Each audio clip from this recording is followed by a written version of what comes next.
guys, welcome back to my channel, or welcome if you are new here. I'm Jen, and today we are here to talk about the books that I read in the second half of March. So as I mentioned, these are the books that I've read in the second half of March. If you are interested in the 6 books that I read in the first half, I will leave that video linked down below for you. So my total for the month of March is 11 books, and I feel like lately that has been around the average for me. And quite frankly, I'm okay with that, even though I could read more. I definitely could read more. But I feel like this is a good happy medium for me. I'm okay. I'm okay with 11 books. I sometimes struggle with the memory, which, you know, it is a problem. But nonetheless, let's get into it. So the first book that we're going to talk about today is Give Me More by Sara Cate. And this is the third book. I'm almost positive. I am blanking, but I'm almost positive this is the third book from the Salacious Players Club. First things first, I would be remiss if I did not mention that Sara Cate has somehow bewitched us. She's put some type of drug inside these books. I don't know what it is. I don't know. I don't know. But there's something. These books are like crack. They are super easy to get into. They are addicting AF, and I just can't get enough. I can't get enough. It's just something. I don't know. Certain authors have this way of pulling you in and just making it easy. Like, it's just an easy, fun, enjoyable read. She is one of those people. This was an amazing book. I absolutely loved it. I have not read a extreme amount of poly relationships or reverse harem, but I have read several. And I will say this. I feel like this relationship between Hunter and Drake and Isabel was unique. The dynamic between the three, individually and together, I haven't quite seen with other poly relationships. There always tends to be that core relationship, right? And you would think that that would be Hunter and Isabel because they are married, but when they bring Drake in, it's not. Like, the core relationship is between all of them, and individually as well. The core relationship is between Hunter and Isabel, but it's also between Hunter and Drake, and it's also between Drake and Isabel. It's so beautifully done, the way that this is explored. I absolutely loved it. You do get to explore that intimacy amongst them as a throuple, if you will. And you do get to explore them individually as well, because I think that this book wouldn't have been as good if it wasn't a multiple POV. You get the point of view of each of these characters, which absolutely makes the book. I mean, it really does. My only thing with this is there are certain instances between the couples that I would have liked to have seen just a little bit more. However, they are a unit, and as a unit, I mean, that's how they thrive. I highly recommend this one. You don't have to read this book if you're reading the Salacious Players Club. I mean, you can read all of them as standalones, individual. They are HEA. There are no cliffhangers. And if you're on the fence with like BDSM or poly relationships, I think that this is a good one to dip your toe in because it's done so beautifully. However, if this is your first, I have to say, I think it's going to spoil you for other poly relationships for sure. I just think that this was a phenomenal book. I highly recommend it. I cannot wait to continue with the series. I ended up giving this a 4.5 stars, and I gave it a 4 stars for spice. The next book is The Girl I Used to Be by April Henry. This is a YA mystery, and it is told in the POV of the main character, Olivia. Yes, I picked up a YA book. So here is the thing. I have another one of these skinnier shelves in another part of my room that is, or was, chock full of books that I bought in my YA reading days. And yes, I've gotten rid of a lot of them. I got rid of a lot of books when I first started this channel in an unhaul that I did, but I kept quite a few of them for whatever reasons. And I've recently gotten rid of even more books. And the books that I've kept on the shelf, I need to do something with. I either need to read them or I need to get rid of them. So I thought that it would be really fun if I picked at least one of these books to read each month to try to get through the stack and then figure out if I want to keep the book or give it to another home. And that is how I read this book. I did end up giving this book a 3 stars. I did enjoy it. I definitely think that I would have enjoyed this more when I was reading all YA, but nonetheless, I did enjoy this book. Here's the thing, though. It is a YA mystery, but I don't really think that it is a mystery. If you're paying attention, you're basically told who the killer is in the prologue, and I thought to myself reading it, I'm like, that can't be right. Obviously, there's going to be a twist. That can't be right. But no, no, I knew who it was from the prologue. I was waiting for that twist, but Olivia is 17 years old, and 14 years ago, she witnessed a horrific murder that left her an orphan, and now she's back in the small town that she grew up in to get answers, to figure out what happened to her parents, because everybody thought that her father killed her mother and then ran off and left her, but that is not the case. And she was so young that she thought that it was her father as well, but now new information has come to light, and they realized that her father was not the murderer. He was actually killed as well. And so now Olivia just wants to know, like, what happened? Like, why did my parents get killed? Who killed them? And so this 17-year-old is out to solve the murder. And there you go. The next book that I read is Before Us by Jewel E. Ann. This is a dual POV and follows Emerson and Zach. This does have age gap in it. There's a second chance romance. There's a friends to lovers. There's loss and grief, and I don't know if I should say some other tropes because they could give things away, and I don't want to give that part of the story away. I don't think I feel like anything I say could give this away, and I don't really quite know if people are divulging this information because I haven't watched any reviews on this book yet. But I feel like you could kind of guess it from just this is a hard one to talk about. Okay, so like I said, it follows Emerson and Zach.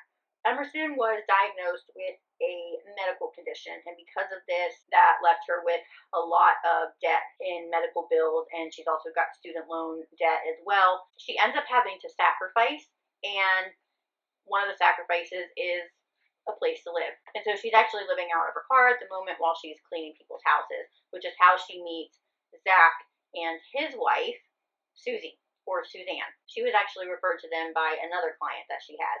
So she goes and meets them, and she gets hired to clean their house. But Emerson and Susie click immediately.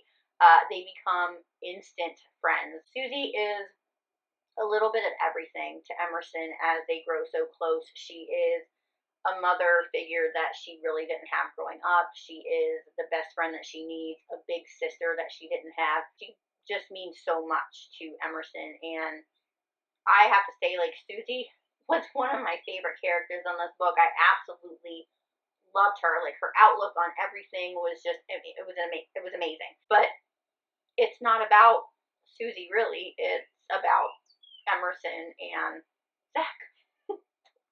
This is really hard to talk about. It was really good.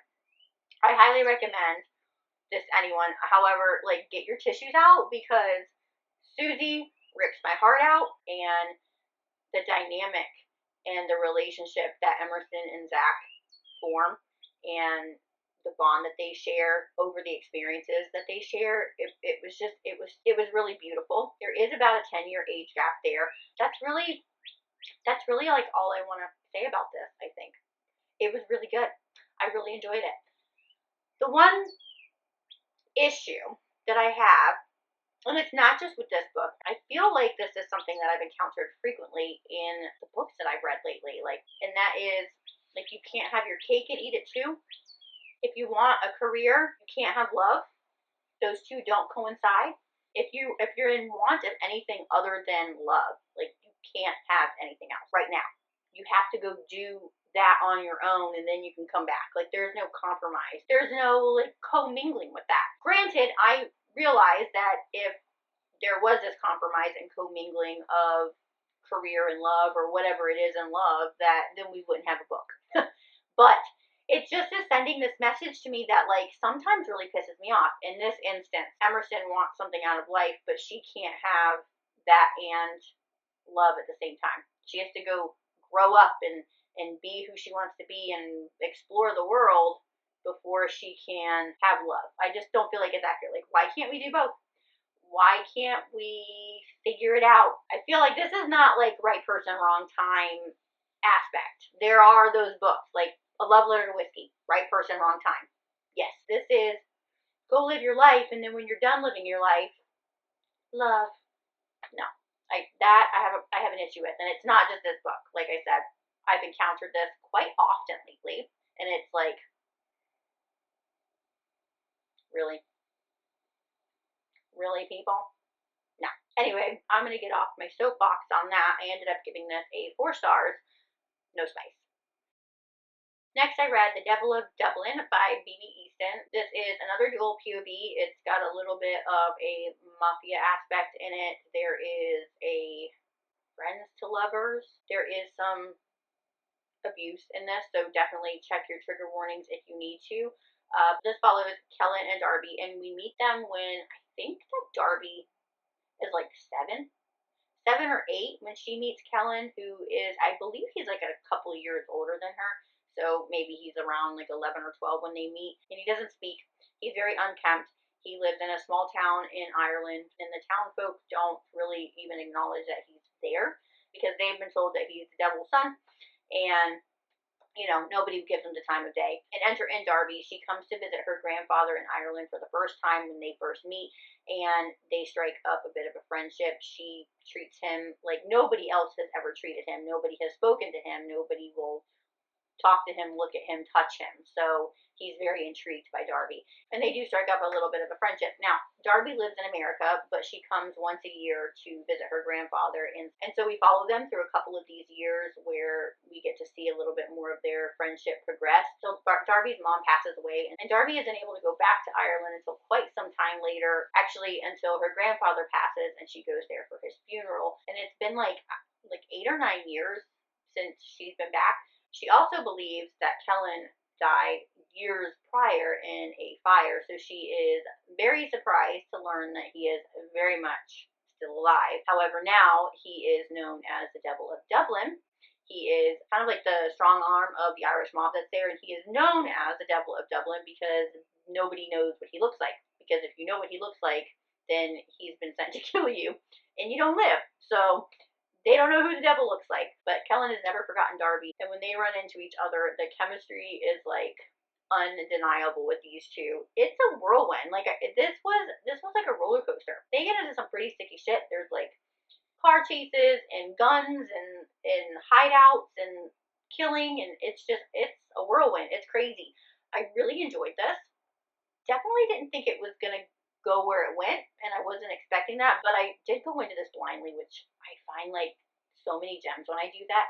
But there was twists and turns all over the place. I really did enjoy the dynamic of these two. I especially loved the epilogue. Oh, the epilogue. Yes. And there was this little added bonus of some Irish folklore, a little bit of magic, if you will, which I thought could be like a little off-putting at first, but because it's set in Ireland, I thought it really worked. I really liked it. I gave this one a 4 stars, and I gave it a 2 stars for spice. The last book that I read this month is Ghosted by J.M. Darhower. This one has been on my list for a little bit. This is another book that I went into blindly. I completely thought that it was going to be something completely different than what it was. I don't know what I thought it was going to be, but Ghosted, I'm thinking either like some kind of mystery or like some romantic entanglement and then somebody gets ghosted, right? No, I was wrong. But again, I really enjoy going completely blind into a book, which is what I did here, because then I'm just like, you were way off base. This is another dual POV. It follows Jonathan and Kennedy. It is very much a second chance romance. This is there like a movie star trope? You know, like not rock star, but famous person trope. I'm sure there is. There's a trope for everything, but it's like a famous person trope and a second chance romance. Jonathan and Kennedy meet when they are in high school. We get flashbacks of the two of them from Kennedy and her writing. She is writing she was in high school writing the story of them, and so we see little snippets of that throughout the book. So we have Jonathan and Kennedy who meet in high school, and they fall in love, and they end up moving to California together so that Jonathan can pursue his dreams of becoming an actor. Things start falling apart when Jonathan starts using alcohol and drugs, and Kennedy just doesn't want any part of that when she becomes pregnant, and clearly Jonathan is not going to get better. She ends up going back home to their small town in New York, where we are at present day when the book starts, and Jonathan is trying to get back into her and his daughter's life. I enjoyed this book. Don't get me wrong. I listened to this book. I definitely think it was longer than it should have been. I think like on Audible it was over 13 hours, and that doesn't really bother me, the length, but I felt it. Like it felt longer than 13 hours. I feel like it was slow going in places and certain things that need to be in there, and it felt long to me. I also feel like Kennedy was too hard on Jonathan in certain circumstances, but then not hard enough on him in others, which I know is like, huh, what do you mean? But the relationship between him and his daughter, I feel like I felt really sad about that. Two of them together, when you get to see them interact, is really cute and like one of my favorite parts of the book. But I'm saddened for like the loss of not having that relationship up until this point. As far as like what he did and everything, I totally feel like he should have had to grovel a little bit more. Like Kennedy kind of let him off the hook for that kind of stuff, but she was really hard on him for things that I feel like you could let slide a little bit. And I think where that stems from for me is I feel like Kennedy was insecure in some places. Like she was really strong with her daughter. Like she was a great mother, but I feel like she was a little insecure, and I feel like that boiled over into allowing Jonathan to get to know his daughter up until the point now in the book when she's 5 years old. And I don't know. There was something about this. Like it was good, but just feel like there was just something missing. But it was a lot. I mean, there was almost 500 pages, so I mean, like it was a chunky book, but I just feel like, I don't know. This one was just like a little for me. I ended up giving it a 3.5 stars and a 1 star for spice. And there you have my March wrap up. Ugh. I feel like this video was all over the place. I feel like I was all over the place. I feel like I made no sense with any of these books. I feel like a hot mess today, but I did it. We got through it. There you go. Maybe you got some recommendations. Maybe you just got a good laugh from me. I mean, I don't even know. But let's go ahead and wrap this video up. My top reads for the month of March are the Cat and Mouse duet, of course. We have Haunting Adeline and Hunting Adeline. Before Us, Jagged Thorns, and Give Me More. Yes, please. My most surprising read for the month. This one's a little tough. I don't know. You know what? I think I'm going to go with Jagged Thorns because that cliffhanger was like, whoa. I mean, I did not see that coming. I don't know how you couldn't see that coming. That was, damn. I'm going to need that second book ASAP. Yeah, yeah. My biggest letdown for the month. This one was a hard one too. I think I'm going to go with Kissing Tolstoy. Is that what it's called? See, I can't even remember what it's called. Kissing Tolstoy. Yes, I'm going to go with that one because it's an age gap. I don't think it was that big of an age gap though. But it's a teacher-student romance, and that's one of my favorite tropes, and I was disappointed. I wanted a little bit more. But yeah, so there you have it. What was your most favorite read of the month, and what was your most disappointing read for the month? Let me know down below. And that's going to do it for today, guys. If you like this video, please give it a thumbs up and subscribe if you're not already, because why the hell not? Until next time, happy reading. Bye.